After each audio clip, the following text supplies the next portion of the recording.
Mucho se ha investigado sobre el origen del hombre y en realidad de verdad solo hipótesis es lo que han elaborado los antropólogos materialistas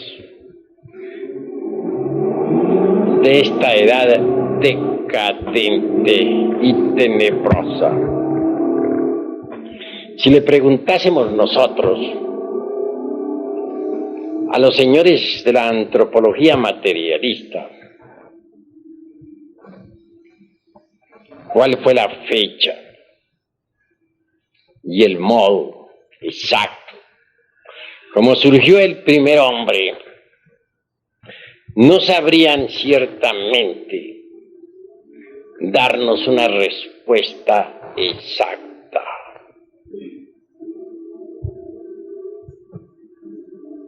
Desde las épocas aquellas de Mr. Darwin hasta Haeckel, y posteriormente desde Haeckel hasta nuestros días, han surgido innumerables hipótesis y teorías sobre el origen del hombre.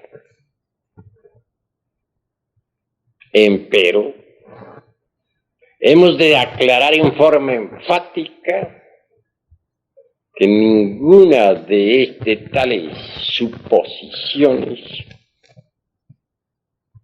puede ser ciertamente demostrada.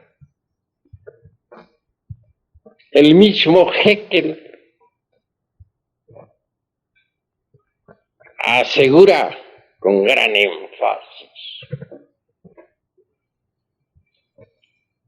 que ni la geología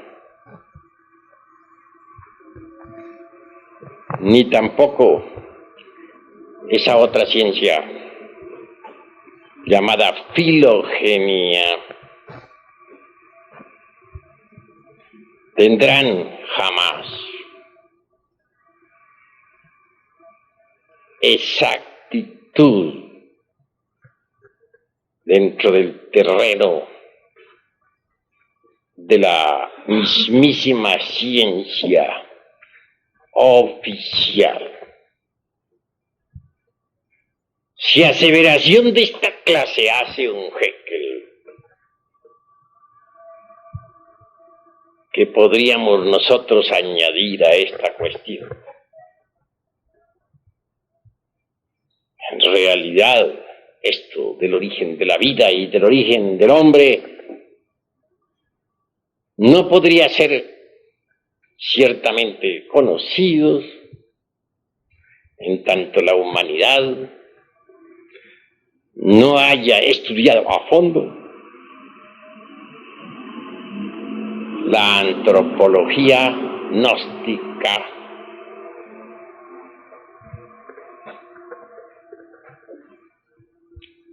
¿Qué nos dicen los protistas materialistas? ¿Qué afirman ellos con tanta arrogancia? ¿Qué es lo que suponen sobre el origen de la vida y de la psiquis humana?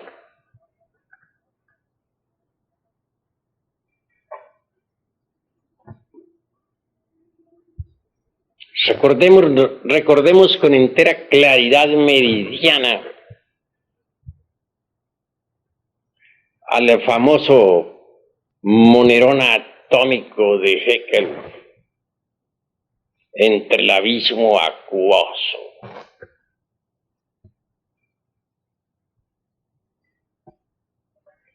Complejo átomo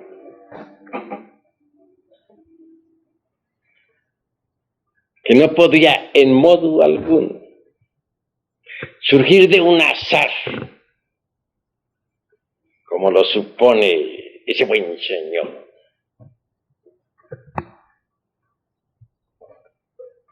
Ignorante en el fondo, aunque alabado por muchos y muchísimos ingleses. Hizo gran daño a la humanidad con sus famosas teorías. Solo diríamos, parodiando a Job, su recuerdo se borre de la humanidad y que su nombre no figure en las calles. ¿Creen ustedes acaso que el átomo del abismo acuoso, el monerón atómico, podría surgir del azar? Si para construir una bomba atómica se necesita de la inteligencia de los científicos, ¿cuánto mayor talento se requeriría para la elaboración de un átomo?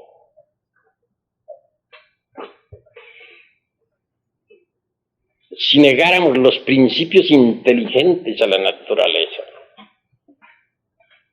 la mecánica dejaría de existir, porque no es posible la existencia de la mecánica sin mecánicos.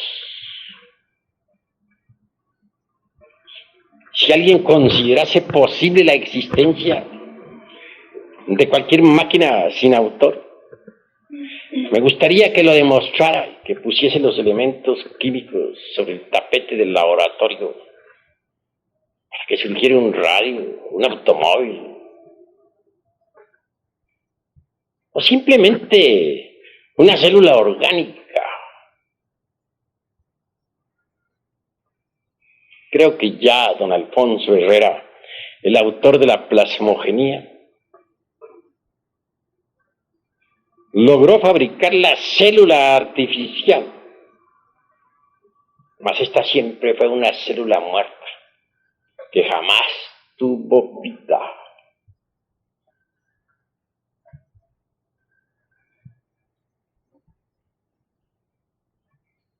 ¿Qué dicen los protistas?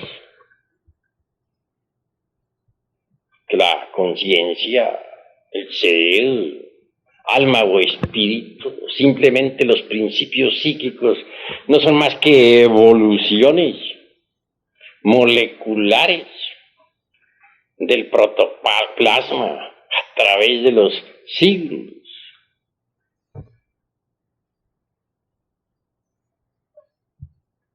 Obviamente, las almas moleculares de los fanáticos protistas no resistirían jamás un análisis de fondo.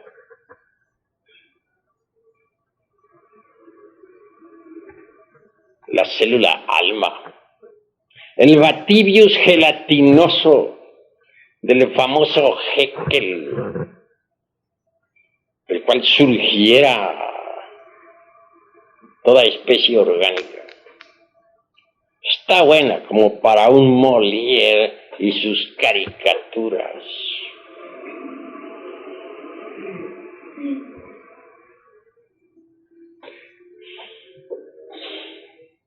En el fondo de toda esta cuestión,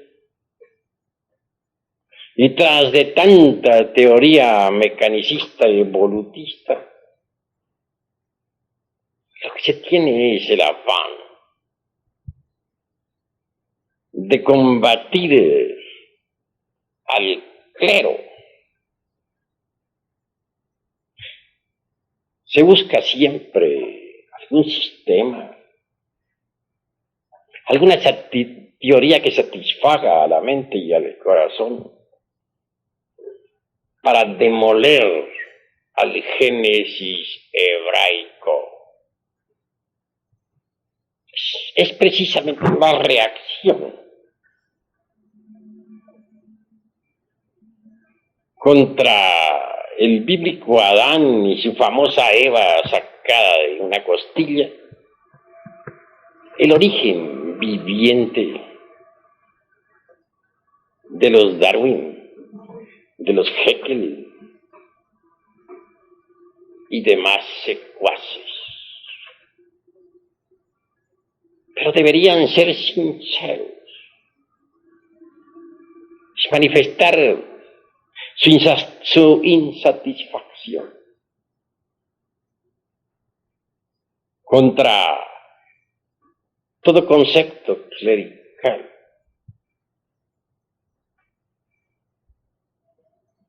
No está bien que por reacción simple se dé origen a tantas hipótesis desprovistas de cualquier basamento serio.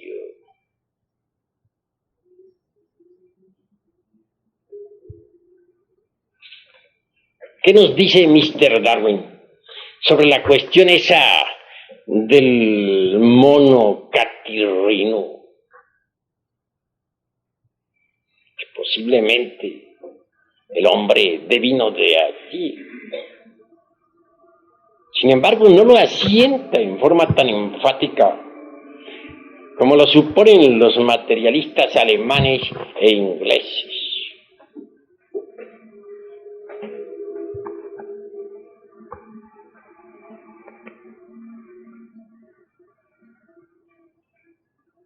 Mr. Darwin, en realidad, de verdad,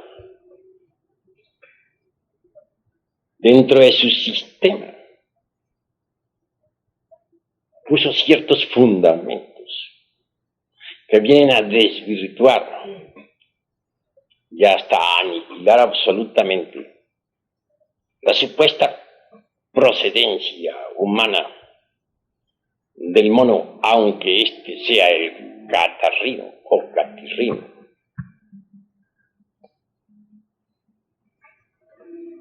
En primer lugar, como ya lo demostró Huxley, el esqueleto del hombre es completamente distinto en su construcción al esqueleto del mono. No dudo que haya ciertas semejanzas entre el antropoide y el pobre animal intelectual equivocadamente llamada hombre, mas no exactitud definitiva o definitizante en esta cuestión. El esqueleto del antropoide es trepacista. Está hecho para trepar. Así lo indica la elasticidad y construcción de su sistema óseo. En cambio, el esqueleto humano está hecho para caminar. Son dos construcciones óseas diferentes.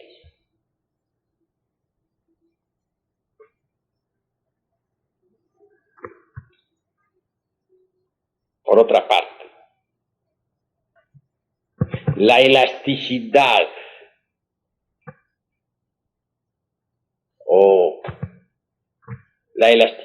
y también el eje, dijéramos, el eje craneal del antropoide y también del ser humano son completamente diferentes. Y esto nos deja pensando muy seriamente.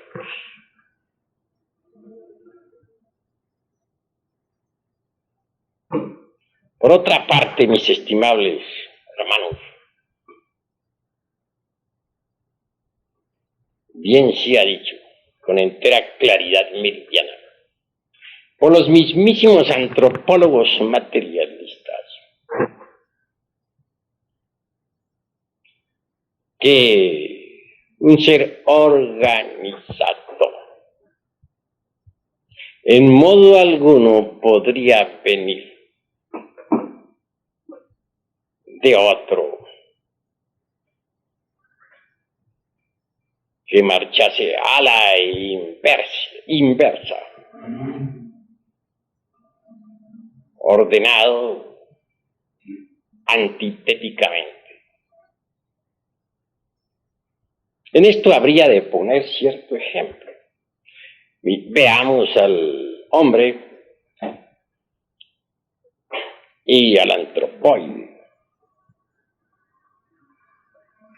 El hombre, aunque en estos tiempos esté degenerado, es un ser organizado. Estudiemos la vida y costumbres del antropoide y vemos que está ordenado en una forma diferente, contraria, antitética. No podría un ser organizado, pues, devenir de otro ordenado en forma opuesta.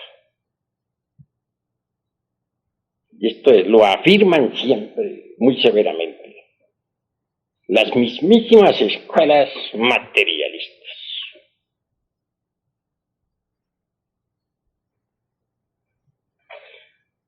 ¿Cuál sería la edad del antropoide? ¿En qué época aparecería sobre la faz de la Tierra? Los primeros simios.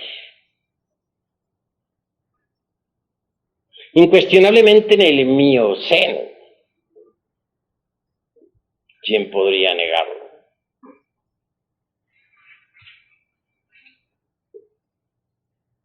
Tuvo que haber aparecido obviamente en la tercera parte del Mioceno, hace unos 15 a 25 millones de años.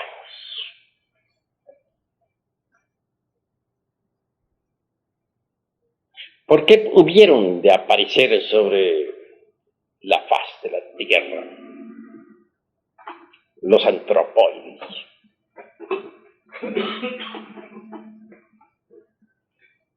¿Podrían dar acaso alguna respuesta exacta los señores de la antropología materialista, los brillantes científicos modernos, esos que tanto presumen de sabios?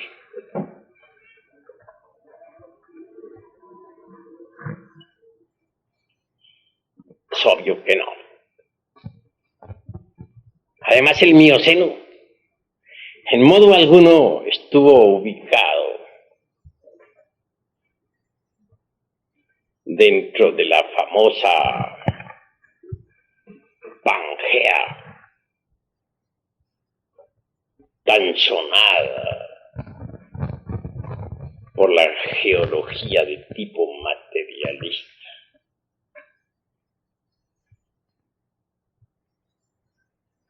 Resulta ostensible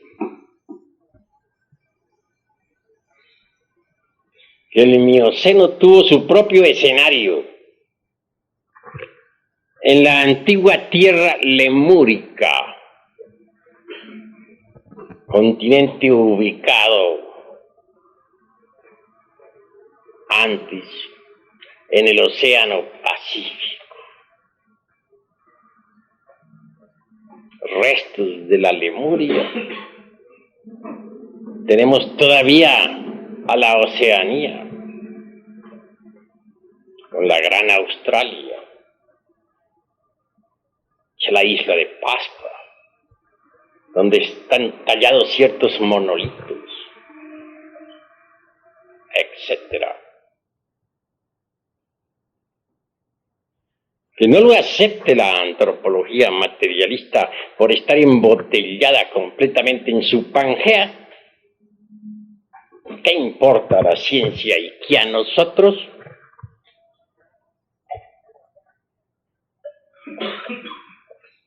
En realidad que no van a descubrir la Lemuria con las pruebas del carbono 14. del potasio argón, o del poleo. Todas esos sistemas de pruebas de tipo materialista están buenas como para un Molière y sus caricaturas.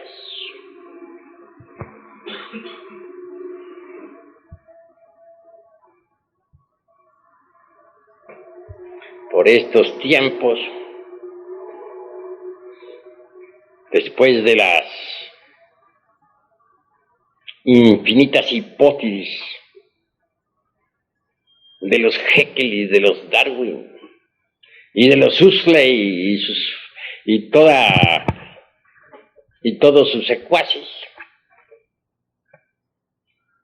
se sigue todavía entronizando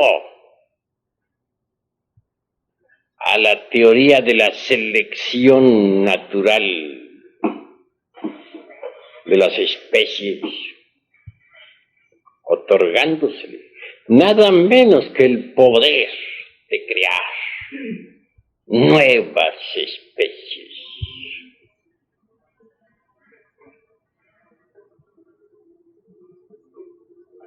En nombre de la verdad hemos de decir que la selección natural como poder creador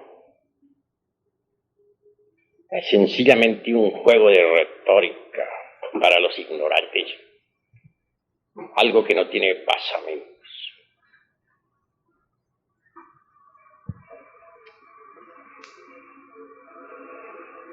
La selección, eso de que mediante la selección se logre crear nuevas especies, eso de que mediante la selección selectiva haya surgido el hombre,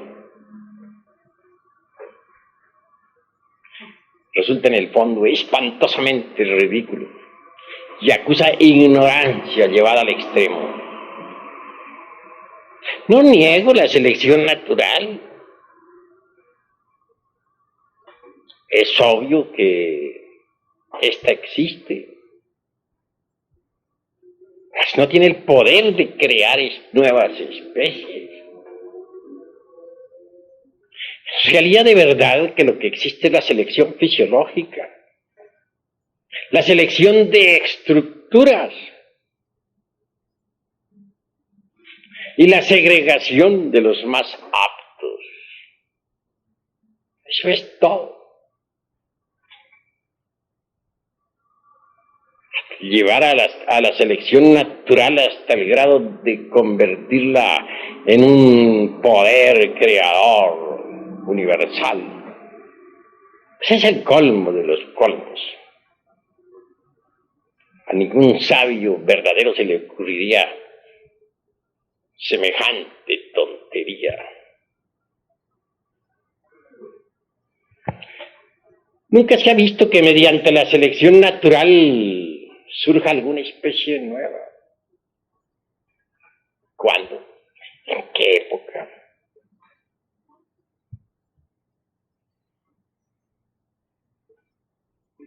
Se seleccionan estructuras, sí, no lo negamos. Las más fuertes triunfan. En eso de la lucha por el pan de cada día. En la batalla incesante del cada instante. En que se brega por comer y no ser comido. Obviamente triunfa el más fuerte, que transmite sus características a sus descendientes. Características fisiológicas, características de estructuras. Entonces, los selectos, los más aptos, se segregan.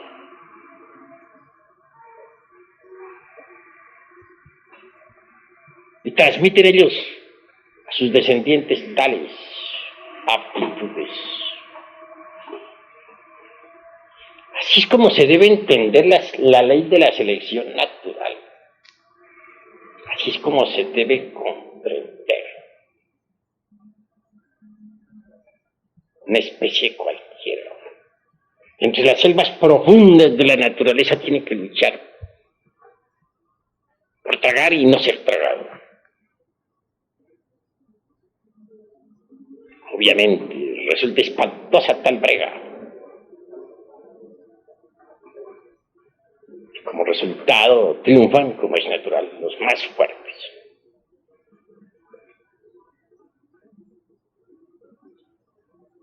En el más fuerte hay estructuras maravillosas, características importantes, son transmitidas a su descendencia. Mas eso no implica cambio de figura. Eso no significa nacimiento de nuevas especies. Jamás ningún científico materialista ha visto que de una especie surja otra por ley de selección natural. No les consta, no lo han palpado nunca. ¿En qué se basan? Es fácil lanzar una hipótesis y luego aseverar en forma dogmática que es la verdad y nada más que la verdad. Sin embargo, ¿no son ellos acaso los señores de la antropología materialistas? Los que dicen que no creen sino en lo que ven, que no aceptan nada que no hayan visto. Qué contradicción tan terrible. Creen en sus hipótesis y nunca las han visto. Afirman que el ser humano viene del ratón. Eso no les consta. No, nunca lo han percibido directamente. También enfatizan la idea de que venga del mandril. Son innumerables las teorías de estos tontos científicos. Absurdas afirmaciones de hechos que ellos jamás han visto. Nosotros los gnósticos no aceptamos supersticiones, y esas son supersticiones absurdas. Nosotros somos matemáticos en la investigación y exigentes en la expresión. No nos gustan tales fantasías. Queremos factos, hechos concretos y definitivos.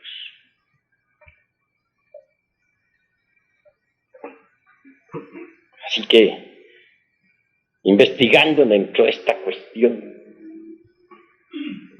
relacionada con nuestros posibles antecesores,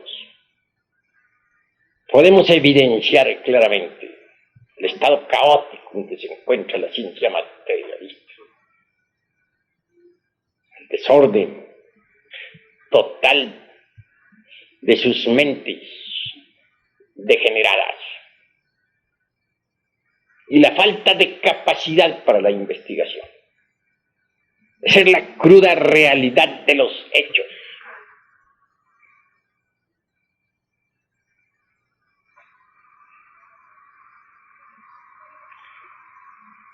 Esta cuestión, este asunto de que de ciertas formas homínidas surjan otras, así porque sí, fundamentados únicamente en pruebas tan ridículas como las del carbono 14, o del potasio argón, o del polen,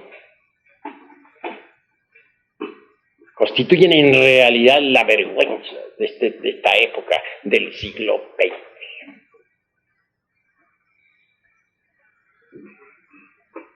Nosotros, los gnósticos, antropólogos, tenemos sistemas diferentes para la investigación. Tenemos disciplinas especiales que nos permiten poner en actividad ciertas facultades latentes en el cerebro humano, ciertos sentidos de percepción, completamente desconocidos para la antropología materialista. Que la naturaleza tenga memoria es lógico, y un día se podrá demostrar. Ya comienzan a hacerse ensayos científicos modernos. Pronto las ondas luminosas del pasado, o las ondas sonoras, para hablar más claro, del pasado, podrán descomponerse en imágenes que serán perceptibles a través de ciertas pantallas. Y ya hay intentos científicos en ese asunto. Entonces, podrán ver los televidentes del mundo entero el origen del hombre y la historia de la Tierra y de sus razas. Cuando llegue ese día, que no está tarde, el anticristo de la falsa ciencia, quiero decirles con entera sinceridad que el origen de la humanidad quedará al descubierto en estas conferencias.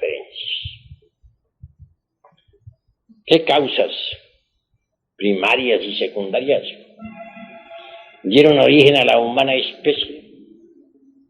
¿Conocen acaso esto los antropólogos materialistas? Los mismos científicos, secuaces de Haeckel, saben muy bien que todo el pasado geológico y la filogenia materialista jamás llegarán a ser ciencia exacta.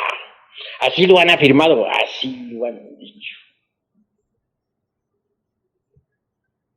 Entonces, ¿qué?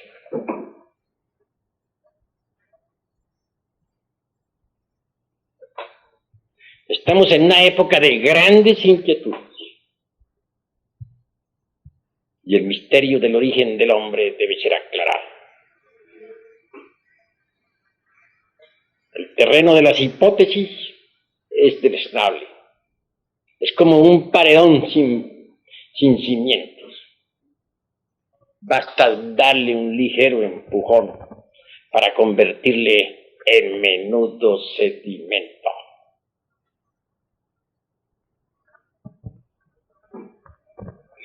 Lo más grave de la antropología materialista se manifiesta en ellos sabiamente.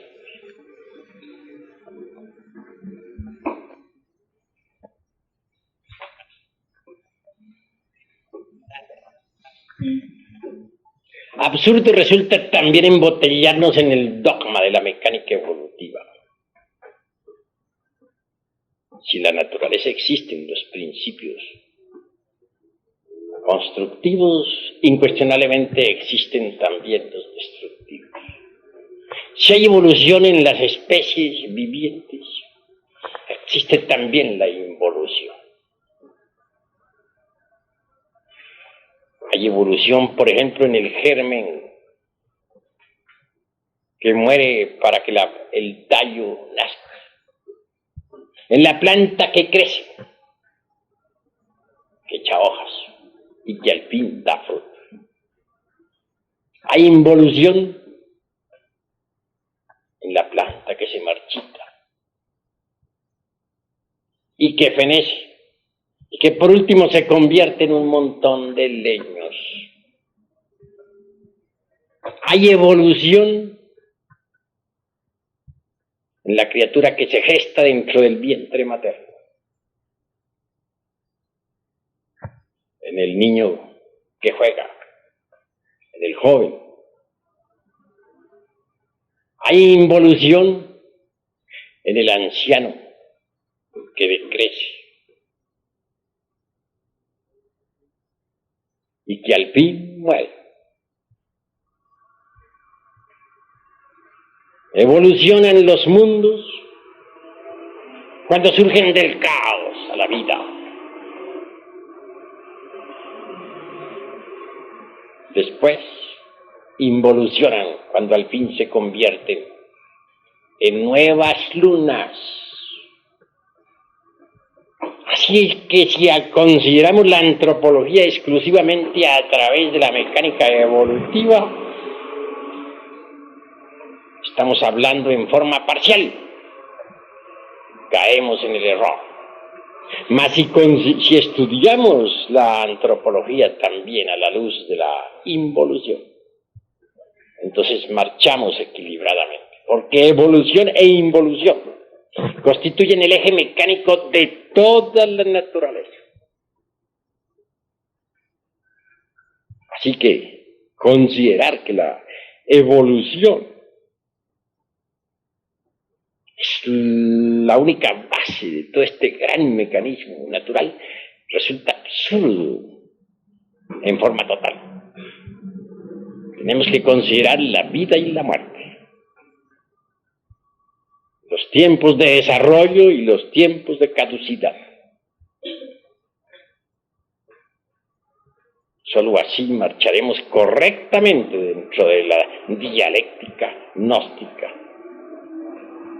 en su forma integral. En modo alguno estamos dispuestos nosotros a quedar embotellados en el dogma materialista evolutivo. Tenemos que estudiar también los procesos involutivos de la antropología. O marchamos por el camino del error.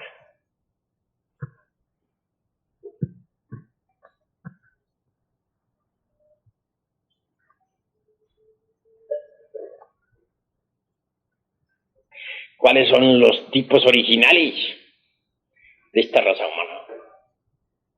¿Quién los conoce? Nosotros tenemos métodos, sistemas científicos por medio de los cuales podemos ver, oír, tocar y palpar esos tipos originales. Sabemos muy bien que antes de que el animal intelectual apareciera sobre la faz de la Tierra, en la Atlántida de Platón, que no es una simple fantasía como pretenden los fanáticos ignorantes de la famosa Pangea materialista, apareció en realidad de verdad el animal intelectual. En la Lemuria existió el hombre, lo mismo que en la época hiperbórea y polar. Mas estos son puntos que solamente iremos desarrollando en futuras conferencias, para mayor claridad de todos aquellos que escuchen y lean.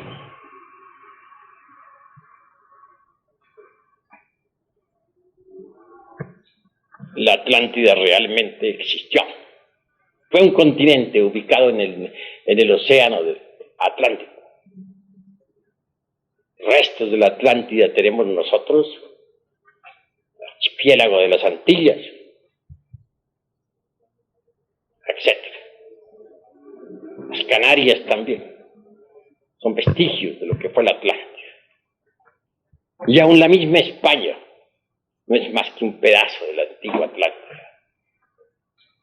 Pero esto no lo conocen los fanáticos de la antropología materialista, ni los geólogos, tan atrasados en el fondo, capaces para proyectarse en el tiempo. ¿Cómo podrían ellos saber algo sobre lo que ocurriera hace unos tantos millones de años en la era miocena? ¿Qué saben ellos del mioceno? ¿Lo han visto, lo han tocado, lo han palpado? Si nosotros hablamos del mioceno es porque podemos verlo y sabemos que es asequible a aquel que sea capaz de desarrollar las facultades trascendentales del ser latentes en el cerebro humano. Pero la actitud de negación materialista es incongruente. Se dice que no se cree sino en lo que se ve, y ellos creen en todas sus hipótesis absurdas. Hipótesis que nadie ha visto, que a nadie le consta. En realidad, de verdad, nunca científico alguno vio surgir el primer hombre. Las hablan ellos con tanta autosuficiencia, como si hubieran estado en el Mioceno, como si hubieran visto a los antropoides surgiendo allá, de la antigua Lemuria. Entronizan a sus dioses maravillosos, como son los famosos lemúricos, y también los mandrilis, como proximianos sublimes, de los cuales descendemos. ¿Les consta eso? ¿Lo han visto alguna vez? Nunca. ¿Qué se basan?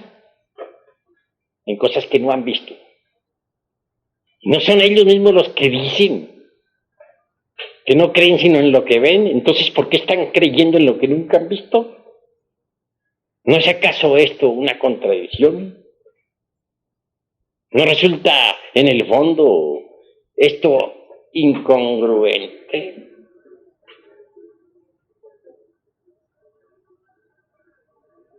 Bueno, hasta aquí mi conferencia de esta noche. Si hay alguna pregunta, pueden hacerla sin salirse exactamente de lo que estamos enseñando. A ver, pregúntenme.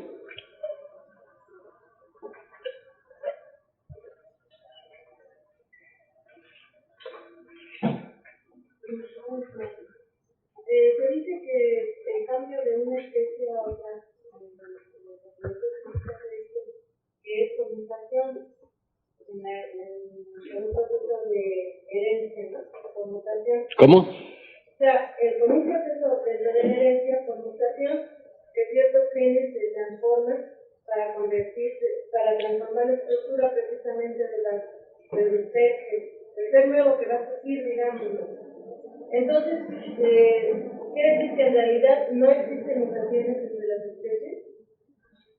Vamos con el mayor gusto a dar respuesta a esa pregunta. Estos tontos científicos de la antropología materialista creen que mediante los cambios ambientales y de clima se transforma en alguna forma, aunque sea en mínima parte, los órganos de la generación con posible mutación de genes. Y darían a esas afirmaciones anticientíficas la calidad de exactitud y el poder de producir nuevas especies. Absurdo, porque nunca hemos visto nosotros a través de los siglos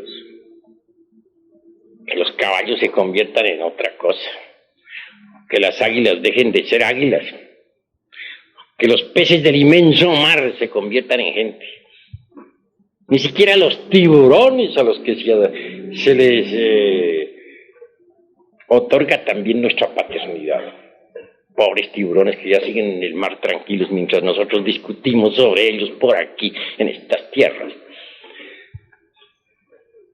Podrían jamás cambiarse en cosa alguna que no fueran tiburones. ¿Aseverar lo contrario? Es creer en lo que no se ve. ¿No son ellos acaso los que están diciendo que no creen sino en lo que ven? Entonces, ¿por qué se contradicen?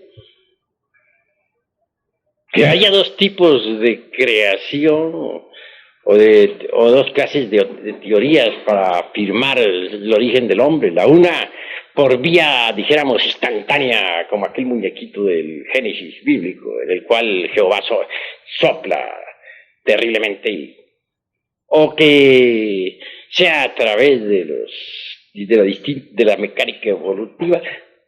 Pues es cuestión, dijéramos, de preocupaciones para los señores de la falsa ciencia. Porque en el fondo realmente la raza humana tiene su prototipo original. Y antes de que los famosos mamíferos aparecieran sobre la faz de la Tierra, el hombre ya existía. Y esto lo iremos demostrando a través de nuestras sucesivas conferencias. Porque quiero que ustedes sepan que en estos estudios nos vamos a enfrascar durante varios años. Porque no se puede tener una preparación seria si no se conoce en realidad de verdad los principios científicos del gnosticismo universal. Es necesario estudiar la antropología en forma científica antes de que estudiemos las culturas.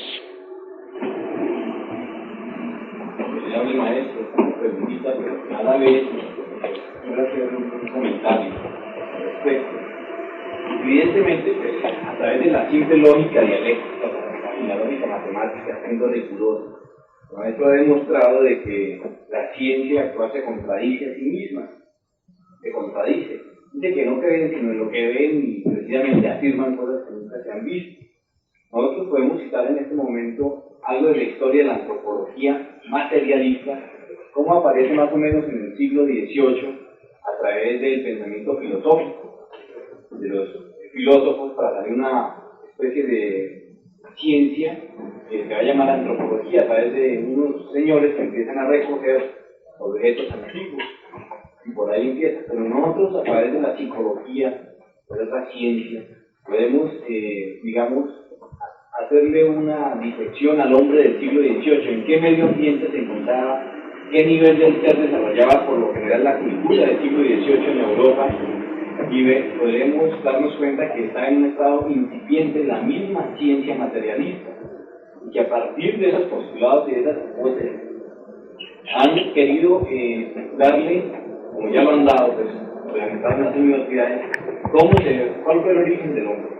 Y la arguye con gran prosopopeya y con gran énfasis, afirmando lo que el maestro ha citado, afirmando pues de que en el Mioceno, en el Plioceno, se dieron tales los catarrinos, los lemurios, el proceso evolutivo, en el cual a través de otra ciencia que es la filogenia, afirman de que esos genes en un determinado momento por ambientación, por clima, como bien el maestro lo ha citado, a través de las 4 glaciaciones, han tenido mutaciones que van generando nuevas características en la estructura misma. Esto todo ya está demostrado por lógica que no es posible. Mi pregunta que viene a todo esto, maestro, es si para nosotros, los instructores, podemos llegar a demostrar, podemos hacerle frente, digamos, a la antropología física a través de una lógica, mostrarle que es ilógico mismo, también nos va a quedar un poco difícil demostrar a nosotros en el estado y en el nivel de ser que nos encontramos, demostrar lo contrario, demostrar la antropología, demostrar de que los siguientes postulados que vamos a ver en las siguientes conferencias. Mi pregunta sería, ¿qué actitud propia debe tener el investigador gnóstico a partir de este instante? Que no sea una actitud similar a la de la ciencia materialista, o sea, nosotros asegurar cosas que no hemos visto tampoco, ¿no? ¿Qué actitud debe tomar a partir de esta conferencia en adelante el estudiante? Pues a partir de estas conferencias el estudiante gnóstico debe desarrollar precisamente las facultades que le permitan investigar la geología en sus formas más profundas, lo mismo que la filogenia. Indubitablemente la ciencia de la meditación, tal como nosotros la vamos dando, permitirá a nuestros estudiantes llegar a ser verdaderamente idóneos en la investigación. Eso es obvio. En cuanto a lo que estos señores, pues, a las afirmaciones de estos señores, claro que serán descuartizadas a través de nuestras distintas conferencias. Nunca jamás se ha visto que mediante la selección sexual genética un hombre se convierte en caballo, o un caballo se convierte en hombre, o que de un lemúrico salga un hombre. Todas las suposiciones de la rueda esa de de nuestros antecesores, incluyendo al tiburón, que no se escapa tampoco, son más que empíricos, no tienen aseveración. Vendrá en nuestro auxilio para demostración a ese mundo de los profanos materialistas. Los aparatos científicos, mediante los cuales se podrá ver en la pantalla, como ya lo dije, la historia de la Tierra y de sus razas. Ya hay ensayos. Recordemos al cura Peregrini en Italia, que está descomponiendo en estos momentos los sonidos para transformarlos en imágenes. También hay algunos ensayos en los Estados Unidos. No demora el día en que los registros akáshicos de la naturaleza caigan en poder de la ciencia. Y entonces todo el mundo podrá ver la realidad en las pantallas. Como ya dije, el anticristo de la ciencia quedará ante el veredicto solemne de la conciencia pública, desnudo, en su crudo realismo, tal cual es. Mientras tanto, debemos nosotros despertar ese sentido maravilloso de la intuición prajna paramita a través de la meditación, para investigar por sí mismos. Tenemos los aparatos de investigación adentro, aunque los materialistas no lo acepten.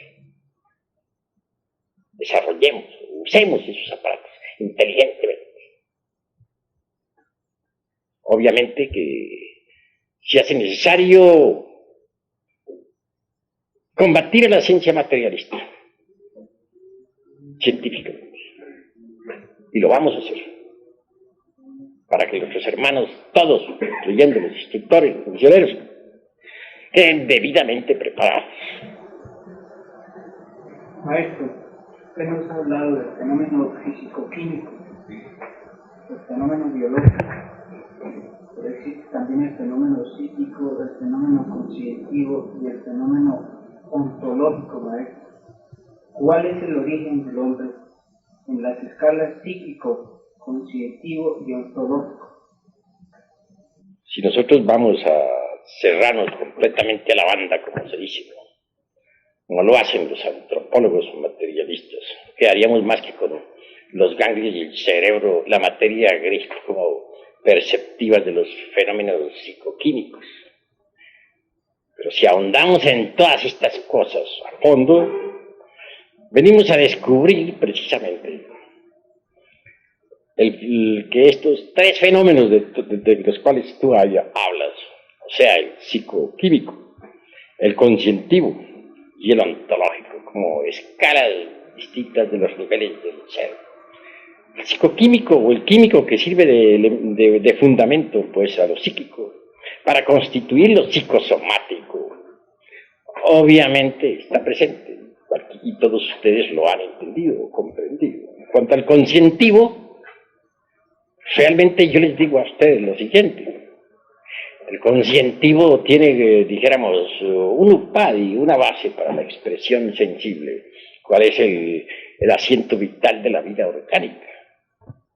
Pero si nosotros no desembotellamos la conciencia, no sería posible entonces llegar a la experiencia de lo real, de la verdad. Y no solamente tenemos que desembotellar la conciencia, sino la mente y la voluntad. Tenemos que convertirnos en individuos idóneos para la investigación, porque en realidad, de verdad, dentro del ego, dentro de los agregados psíquicos inhumanos que llevamos dentro, tenemos nosotros la embutida, la mente y la voluntad y la conciencia. La mente es importante para el estudio, para el análisis, pero la gente no tiene mente íntegra, unitotal, individual. La gente tiene la mente dispersa, embotellada entre los distintos elementos psíquicos indeseables. Por estos tiempos se habla, por ejemplo, mucho de dinámica mental. ¿Cómo puede uno realmente llegar a la cuestión esa de la dinámica mental, ejercerla con maestría, si tiene la mente embotellada entre los distintos elementos inhumanos que lleva en su interior? Es obvio que debe desintegrar tales elementos para tener mente íntegra, unitotal. no dividida por el proceso de la opción, no dividida por por el proceso electivo, una mente que realmente se manifiesta en forma íntegra. Y en cuanto a la conciencia en sí misma, la conciencia, pues, los tres aspectos, la conciencia es el último que dices tú. En el punto de vista ontológico tenemos que ir mucho más allá, tenemos que pasar la cuestión del ser en sí mismo. Porque lo ontológico es más profundo, se refiere al ser y a sus distintas partes autónomas y autoconscientes. Si uno no despierta la conciencia, nada puede saber de sí mismo, de su propio ser. Así pues es necesario despertar completamente la conciencia. Por ejemplo, veamos, mucho se habla por estos tiempos sobre filogenia. Pero ¿cómo podría conocerse la filogenia si no estudiamos la ontogenia dentro del proceso fetal? Bien sabemos nosotros que en el vientre, dijéramos en el claustro materno, se repite exactamente toda la historia por la cual ha pasado el ser humano en sus procesos evolutivos e involutivos. Si quien quiera conocer la filogenia a fondo, debe estudiar la ontogenia. Y nadie podría en verdad penetrar dentro de los misterios de la ontogenia y llegar a la filogenia exacta, no la filogenia materialista, si antes no ha despertado ciertamente en forma íntegra la conciencia. Y más aún, si no ha desembotellado la mente, si no ha logrado una mente íntegra, unitotal. Así que las clases que aquí hemos dado nosotros sobre psicología práctica, con fondo trascendental, deben convertirse, dijéramos, en asiento de todas nuestras ocupaciones diarias para convertirnos en investigadores competentes de la ciencia gnóstica. Maestro, me queda otra inquietud con respecto a lo que se hablaba de mutaciones. Maestro, hay ciertas épocas, tal vez catástrofes, que permiten muchas veces que se crucen especies. ¿Cómo explicarle a la psicología humana, a los que desconocen totalmente el proceso del despertar de la conciencia gradual, que hay ciertas épocas en que las especies se pueden cruzar y dan origen a ciertas monstruosidades? Pues esto realmente es inasequible para la ciencia oficial. ¿Qué puede saber la ciencia oficial sobre el modo como esos tres factores, por ejemplo, cuáles son las tres fuerzas primarias de la naturaleza y del cosmos, se polarizan?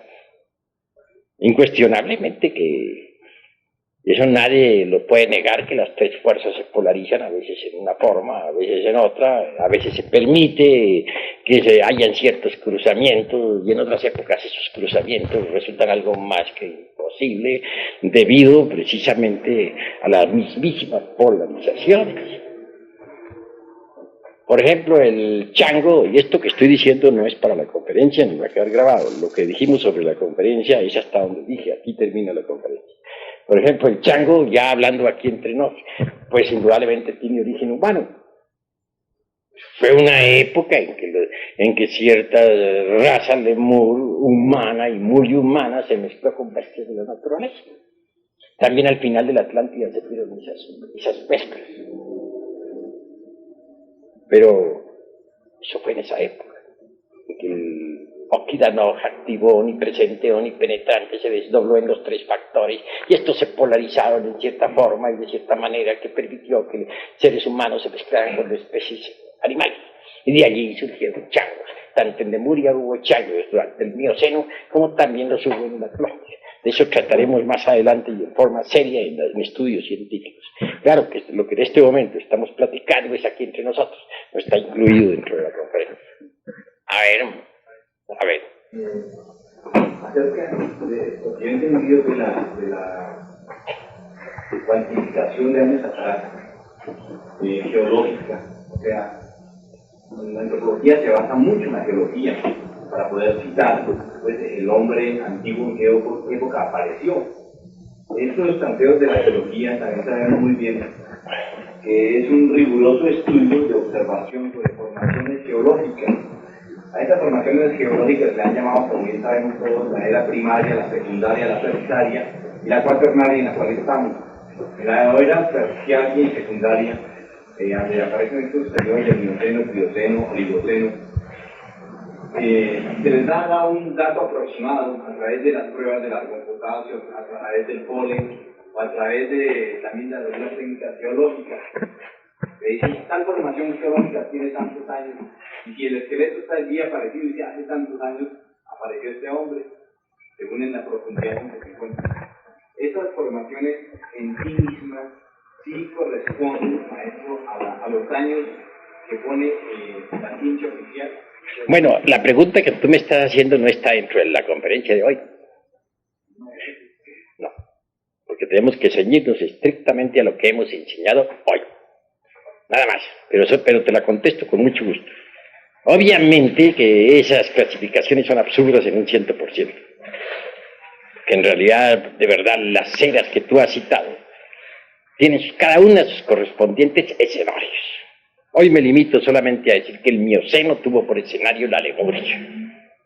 Así pues, al citar nosotros eras, nos apartaremos totalmente durante estas conferencias, durante este ciclo de investigaciones y de estudio, de las concepciones cronológicas materialistas. Vamos a ceñirnos estrictamente a la antropología gnóstica. A ver. Yo creo que una de las grandes dificultades también de meternos en la antropología oficial es que definitivamente la antropología oficial no acepta ni la Lemuria ni la Atlántida, ni siquiera habla de él.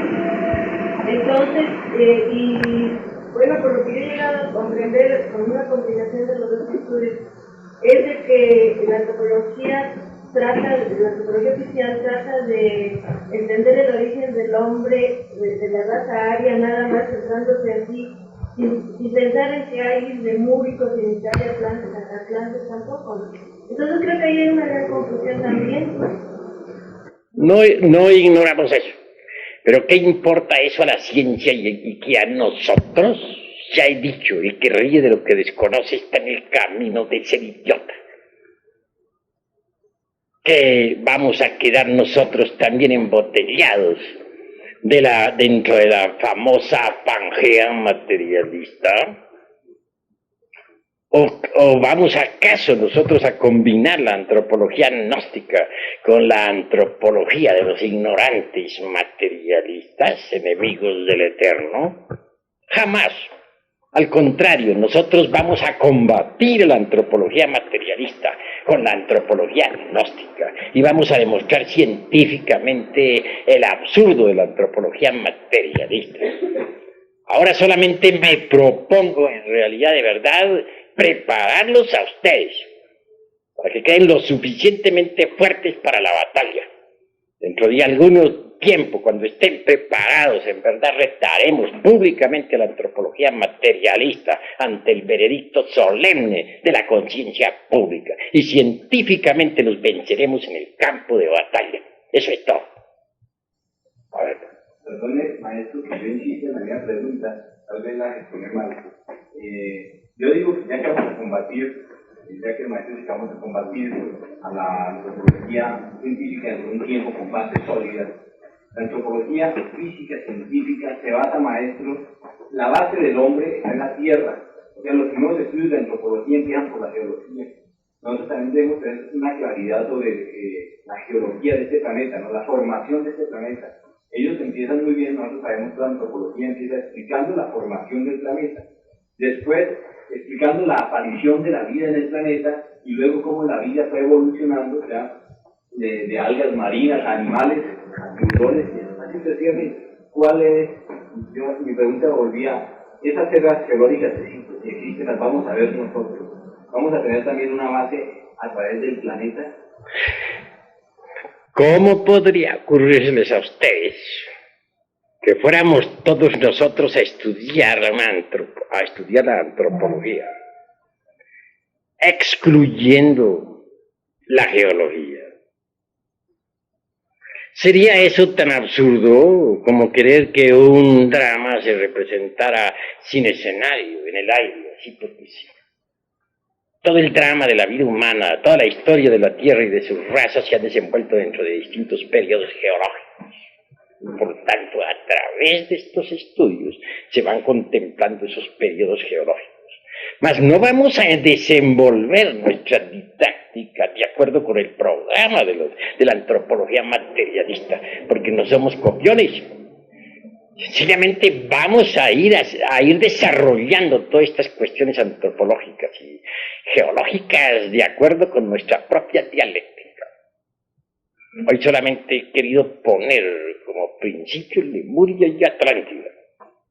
Los estudios que habrán de procesarse a través de nuestras exposiciones antropológicas irán echando cada vez más y más luz sobre la cuestión geológica de Lemuria y Atlántida y en general sobre los distintos procesos geológicos de la Tierra a través de los millones de años que han transcurrido. Porque no en modo alguno vamos a enseñar antropología excluyendo la geología y las distintas eras históricas. Eso sería absurdo. Así que se tenga en cuenta que nosotros no necesitamos tomar prestado nada de la geología, de la antropología materialista. Únicamente vamos a poner las cartas sobre la mesa y a demostrarle al mundo que la antropología materialista es falsa en un 100%. Eso es todo. A ver, hable. Quería referirme, venerable maestro, a algunas preguntas que se han hecho que demuestran, pues, de fondo quizás algo de temor a las confrontaciones futuras que se tengan, ¿no?, con los antropólogos científicos. Yo diría, venerable, que no puede ser antropólogo aquel que no se conoce a sí mismo. Por ahí podríamos nosotros empezar a confrontar a la antropología científica. Usted estudia al hombre, usted se conoce a sí mismo. Usted quiere hallar el origen de la vida está en usted mismo, como es un pedazo de carne humana que se transforma en vida, investigue el origen de la vida en usted, para que tiene que estar haciendo excavaciones para usted mismo, ¿no? Entonces nosotros realmente tenemos los métodos, la lógica trascendental, el conocimiento sublime que nos permitirá demostrar a los demás, no en base a simples lecturas, sino a investigaciones concretas. Ahora mi pregunta pues, era la siguiente.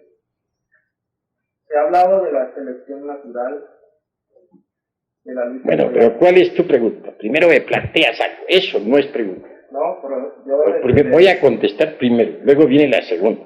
Tenemos que ser exactos en todo. Indudablemente, mis queridos amigos, hermanos, pues conociéndose uno a sí mismo, conoce el universo, conoce la Tierra, conoce todo lo que es, pero a los geólogos, a los antropólogos materialistas no los vamos a convencer con ese razonamiento. Es exacto para nosotros, pero ellos no lo entienden ni lo aceptan. Así pues a ellos vamos a combatir con nuestra dialéctica científica. Y eso es todo. Ahora habla tú. Bueno, hablaba de la selección natural, maestro. Entonces nosotros hemos venido observando que algunas especies han desaparecido.